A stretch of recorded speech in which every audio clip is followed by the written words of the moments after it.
Le métier de professeur, tout le monde le connaît.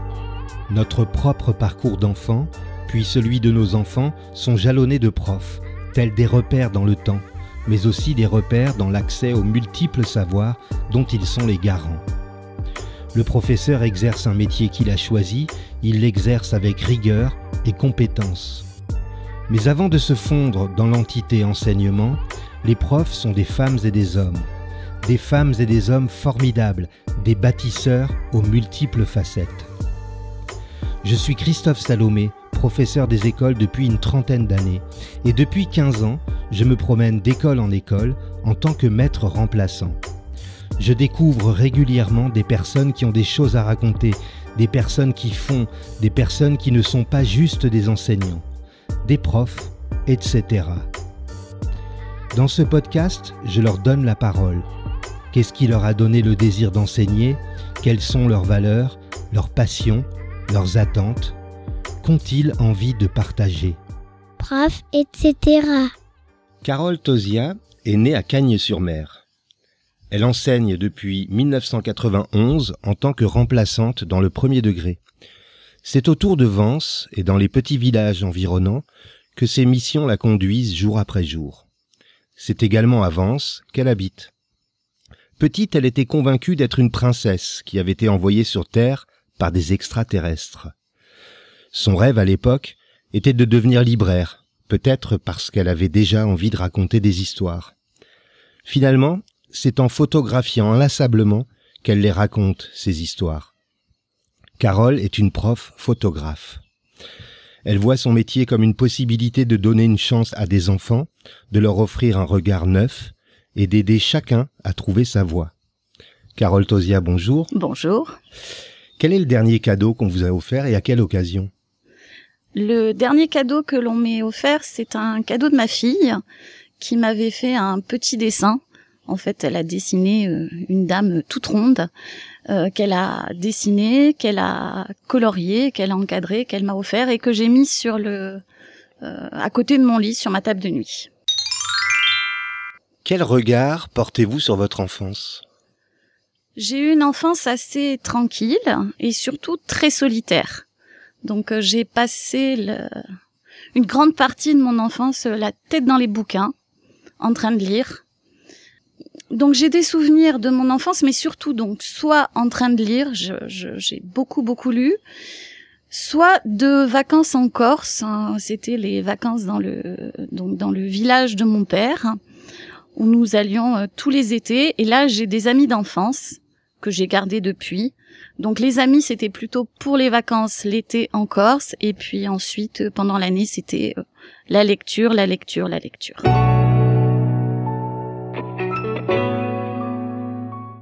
Quel est votre plus beau souvenir d'élève? Mon plus beau souvenir d'élève, c'est surtout ma classe de CP. Je me souviens de ma classe de CP, sûrement parce que c'est la classe où j'ai appris à lire. Je me souviens de ma maîtresse qui s'appelait Madame Biancardini et que j'ai retrouvée des années après quand je suis devenue enseignante.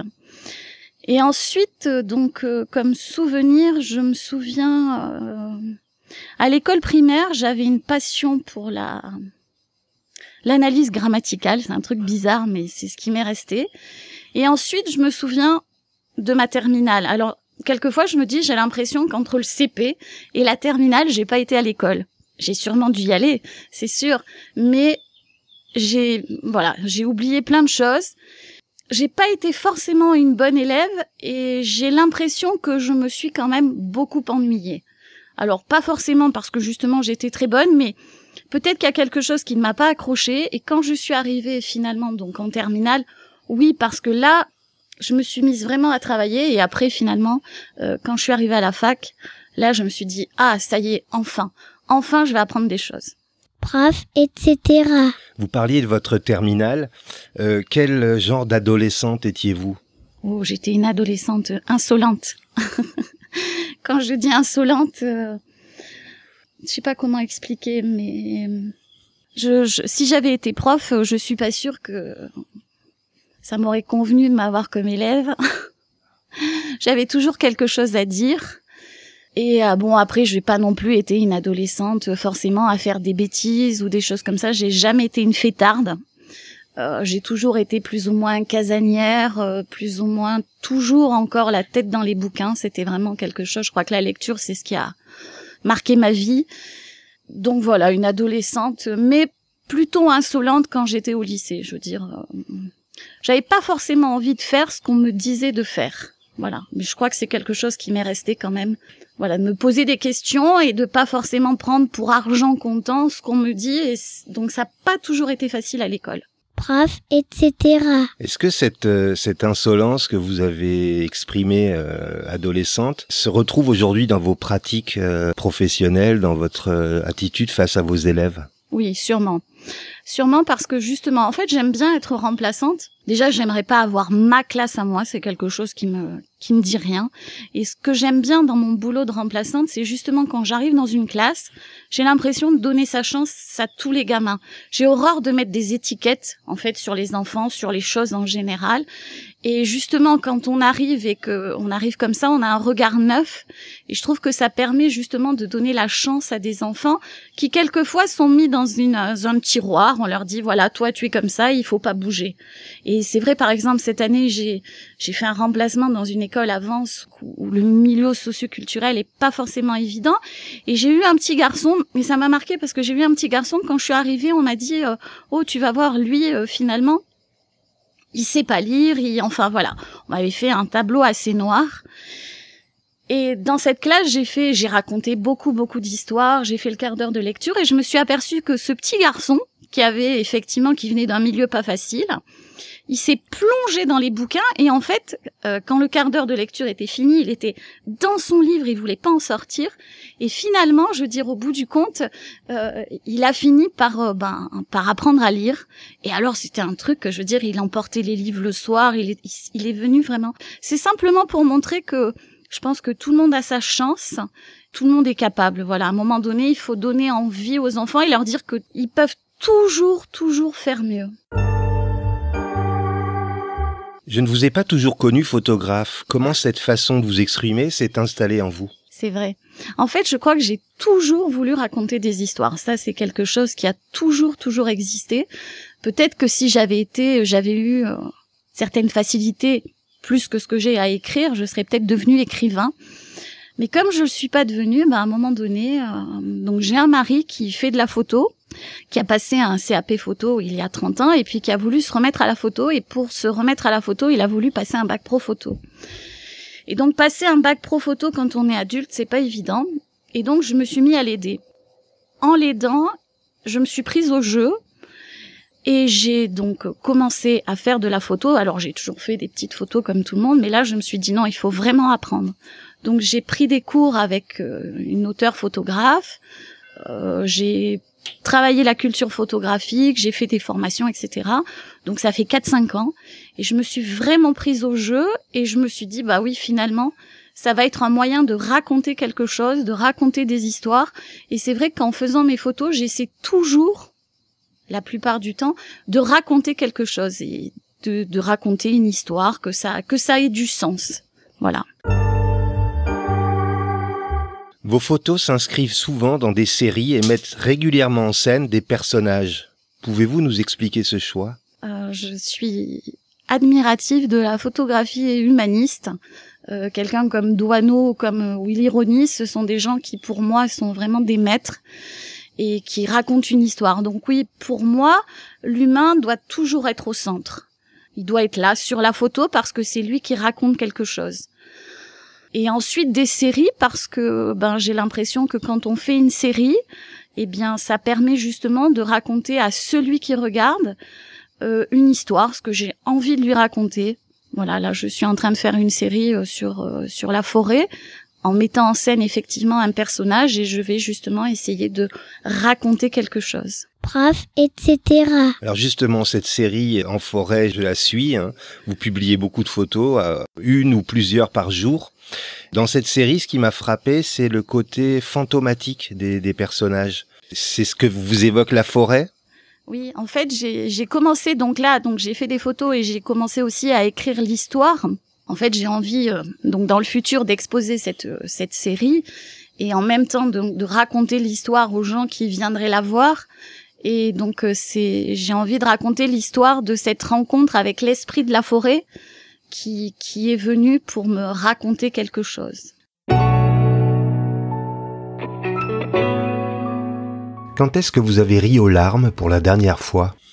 Oh, je sais pas si ça se dit, mais je ris assez souvent. Je suis bon public. Je pleure quand il faut pleurer ou je ris quand il faut rire. Et l'autre jour, en fait, je suis allée me promener avec mon mari et qui me parlait tendrement. Et à un moment donné, il m'a regardé dans les yeux et il a voulu me dire « Oh, ma grande ». Et là, il m'a dit « Oh, ma grosse ». Et là, j'ai éclaté de rire parce que voilà, j'ai trouvé ça très très drôle. Et quand j'ai vu sa tête où il s'est dit mince, qu'est-ce que j'ai dit? Voilà, j'ai beaucoup ri.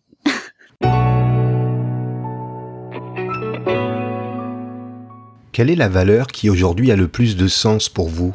Le travail. Pour moi, le travail, c'est essentiel. Mais je pense qu'on peut pas arriver à quelque chose si on travaille pas. À un moment donné, je crois pas au génie qui arrive sans travailler. Pour moi, ça n'existe pas. Donc, la valeur, c'est le travail et je dirais l'intelligence, mais au sens de compréhension des choses. Voilà, essayez je dis toujours à mes élèves, ouvrez votre cerveau et vous allez voir, ça va être magique. Prof, etc. Pouvez-vous me citer un moment préféré de votre journée, qu'il soit professionnel ou plus personnel? Alors, si c'est un seul moment, ça va être difficile. Mais en fait, il y a 2 moments qui, dans ma journée, c'est le café du matin. C'est vrai que je pars pas sans avoir bu mon café. Et la promenade du soir dans la forêt avec mon chien. Qu'il pleuve, qu'il vente ou qu'il neige, tous les soirs, je vais marcher 1 heure dans la forêt. Et seul, c'est encore mieux. Avec votre chien? Avec mon chien. Quel mot, selon vous, compléterait le mieux le mot photographier? Observer, raconter, écouter, transmettre.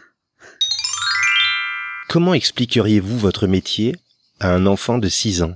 Difficile, mais parce que c'est vrai que quand on pense enseignant ou instituteur, effectivement, j'aime bien dire institutrice parce que pour moi, ça restera ça. Il vient toujours l'idée d'apprendre à lire, à écrire et à compter. Et je crois aussi que ça peut être peut-être de dire aux enfants, je suis là pour t'aider à devenir ce que tu as envie d'être. Essayer de t'emmener sur le chemin pour que finalement tu ailles plus loin. Quelle compétence ou capacité qui vous rend bien des services dans votre vie vous rend un petit peu fier? Je pense que c'est l'écoute des autres, savoir écouter et peut-être le sens des situations. Et j'ai l'impression que ça, c'est quelque chose, alors je ne sais pas si je l'avais au départ ou si c'est à force d'être remplaçante et de changer de classe et d'arriver quelque part. Et finalement, quand on arrive dans une classe, c'est pas si facile que ça. Les gens disent « Ah oui, remplaçant ». Non, justement, parce que quand on arrive, il faut que l'on sente l'atmosphère de la classe, que l'on sente où on est, ce qui se passe. Et je pense que cette capacité, justement, de sentir ce qui se passe, effectivement, je pense que ça m'a rendu bien des services. Si vous pouviez vous mettre dans la peau de quelqu'un d'autre, vivant ou mort, pour une seule journée, vous choisiriez qui? Coco Chanel. Coco Chanel, pour moi, c'est une grande dame. C'est une grande dame parce que je pense qu'elle a eu beaucoup d'idées. Elle s'est donné les moyens d'arriver là où elle avait envie d'arriver. Et j'ai toujours cette phrase où elle dit « Prenez mes idées, j'en aurai d'autres ». Et donc, pour moi, c'est vraiment une grande dame. Après, il y en aurait sûrement d'autres, hein. Mais là, comme ça, tout de suite, il me vient Coco Chanel. Prof, etc. Comment définissez-vous le succès? Le succès, pour moi, c'est peut-être la reconnaissance. Une certaine reconnaissance. Alors, le fait que, par exemple, en photo, si j'expose des photos et que j'ai quelqu'un qui vient me voir et qui me dit « Ah, tu vois, moi, là, j'ai compris ça m'a plu parce que ça m'a touché », là, finalement, je pense qu'il y a effectivement un certain succès. Donc oui, la reconnaissance, être fier de quelque chose, fier de ce que l'on fait. Qu'est-ce que vous vous souhaitez pour les 2 prochaines années? Oh, alors là, plein de bonnes choses. Non, je souhaite continuer à faire de la photo, pouvoir mener à bien mes projets. Alors j'ai un congé de formation de 6 mois, j'espère que ça va justement me permettre de mener à bien un certain nombre de projets et donc pouvoir continuer la photo, peut-être exposer et puis montrer mon travail justement. Merci Carole. Merci Christophe. Si vous avez aimé ce podcast, n'hésitez pas à vous y abonner sur les plateformes de diffusion, Spotify, Deezer, Google Podcast par exemple. N'hésitez pas non plus à m'offrir des étoiles sur iTunes. Et si vous avez envie de partager votre côté etc. avec les auditeurs, écrivez-moi à chris, CHRIS, @salomé, SALOME, -online.com. À vendredi.